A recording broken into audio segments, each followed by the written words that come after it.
on this header assembly I built for an outdoor wood boiler. I haven't seen anything like this on the internet, so I figured I'd try to make my own and put a video up there to help anybody that had any questions about it. This is my main line coming in, my water line. It comes through a strainer, then it branches off up this way. I have it to go in to fill my outdoor boiler. This is the supply from the outdoor boiler. Come in through here, 1.25" line, down to the bottom of my heat exchanger, the 10-plate heat exchanger for the domestic hot water.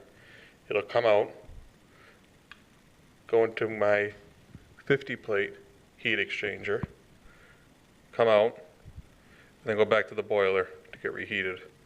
That way it's completely isolated from the rest of the water. I never had a heating system in this house, so I did hydronic baseboard, and this is the way I thought it would work best to fill it. But I have it coming through the strainer first, because I'm on a well, and I don't want it to suck up anything and get stuck inside the heat exchanger and all the big issues there. Once it comes through here, it goes to my backflow preventer, pressure reducing valve, my expansion tank, come up into my air scoop. That's tied into my main header here. This is why, because you always pump away from the heat expansion tank. So go up, around through the house, through the system, come back down through this return line,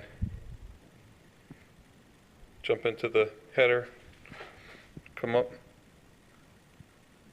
through here, get reheated, and come out the supply.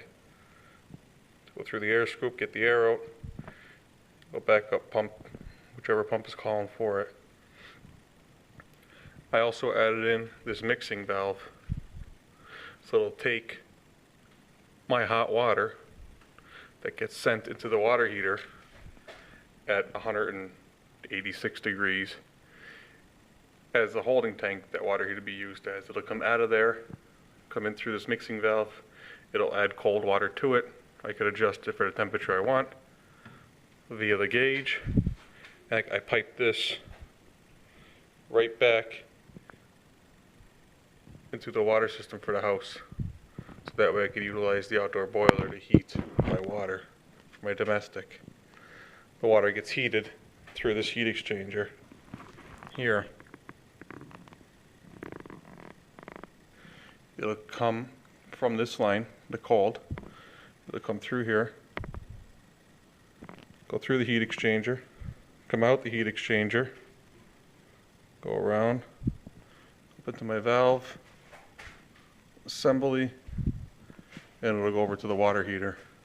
It'll come out of the water heater through this line, and into my mixing valve, so then I have the hot water. I figure that would help some people. I'm sure there are other ones out there that are more advanced than this, but I couldn't find one. So this is the best one that would help someone, I hope, that had any questions. If you have any questions, let me know. I could try to give you the information I do have. Maybe it'll get you in the right direction. If you have any questions, let me know. Thank you.